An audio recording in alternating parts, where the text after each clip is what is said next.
Good morning, all of you. Now,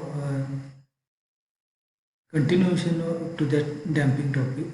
Here, that structural damping. We discuss about the structural damping. Structural damping offered by that intermolecular friction in the structure itself. In that structure itself, suppose that is a viscoelastic material. In such cases, viscoelastic material or rubber material or aluminum material. In that aluminum material or rubber material, that friction is offered by intermolecular friction, and that energy absorption that energy absorption is nothing but a one hysteresis loop we can observe. If suppose in during oscillation one, if you plot stress and curve, we observe some hysteresis loop. We observe hysteresis loop which is denote or which indicate that amount of energy absorbed, that area of that particular hysteresis loop is nothing but the amount of energy absorbed by that viscoelastic material or maybe aluminum material due to that intermolecular friction which observed in that particular structure. So that particular friction, intermolecular friction resistance is nothing but a structural damping. So structural damping we can observe in the viscoelastic material, aluminum, like that. And in that case, one particular loop, if we plot that stress and curve, we observe a particular loop, hysteresis loop, and that energy absorbed is nothing but the area of that particular hysteresis loop. So this is nothing but a structural damping. Now another one is the sleep damping. The sleep damping we observe. Suppose in coupling, two shafts are joined with a particular flange. Or some joint.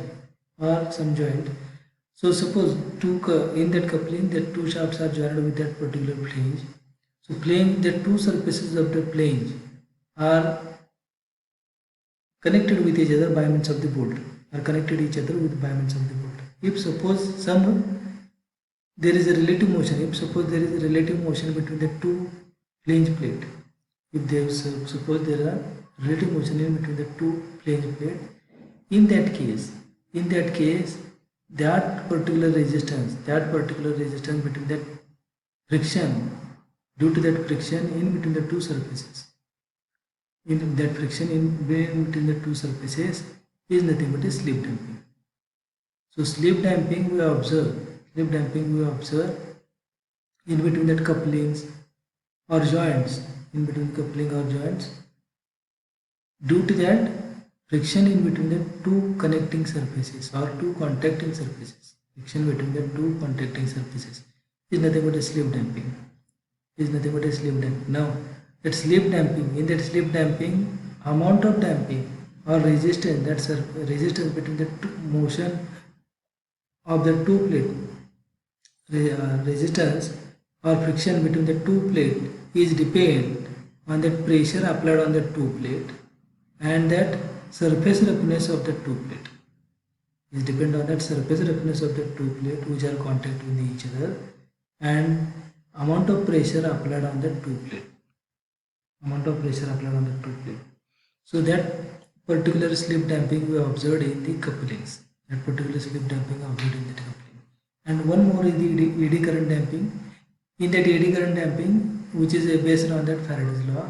So in permanent magnet or in magnetic field, suppose one conductor is moving, EMF is generated. Once that EMF generated in that conductor, due to that EMF generated in that conductor, another magnetic field is generated around this conductor due to that EMF generated in that conductor. So that magnetic field and previous permanent magnetic field that are opposing each other, and that resistance we can consider as eddy current damping.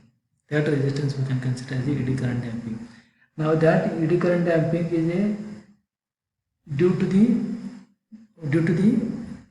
friction or due to the resistance offered between the two magnetic field. So that magnetic field about or around that conductor is depend on that current passing through that conductor. So that eddy current damping is depend on the or proportional to the current passing through that conductor, is directly proportional to the current passing to that conductor. So such type of damping we used in practical application to reduce that particular vibratory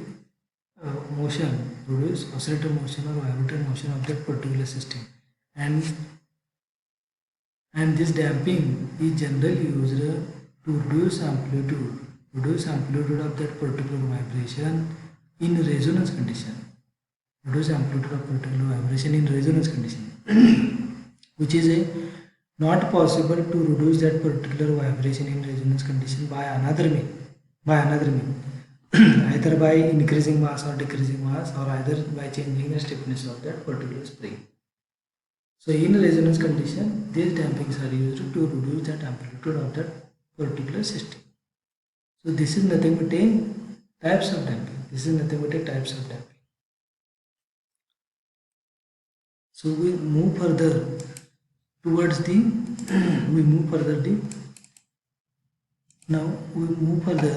toward the types of vibration. Now here the types of vibration, in this type of vibration, so in previously this vibration is nothing but we consider as an oscillator motion. Now suppose one system is in equilibrium position. Suppose one pendulum is hanging with one rope and attached at some place. So that that pendulum is in equilibrium position. And it never displaced or never disturbed. That pendulum never disturbed from its equilibrium position until we provide some external force, excitation force to that pendulum. So that excitation force, suppose that pendulum, we pull that pendulum from its equilibrium position toward right or left, and then we can release that pendulum. If we release that pendulum, so that particular excitation force we applied to disturb that particular pendulum system from equilibrium position, and then we release that pendulum.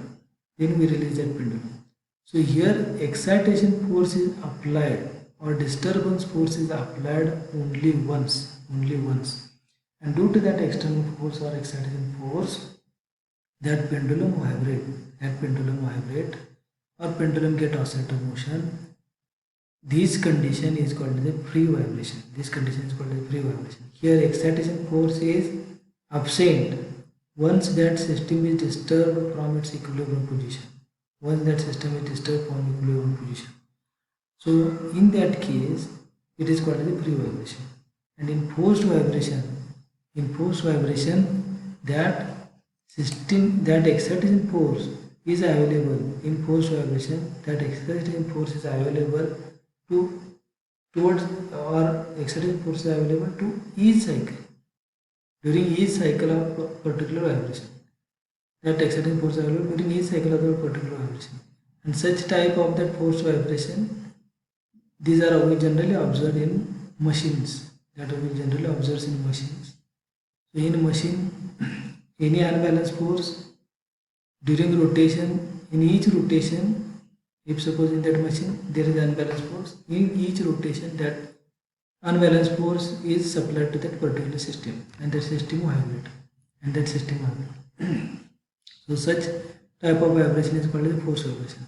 So in both cases, free and forced vibration, excitation force is always present.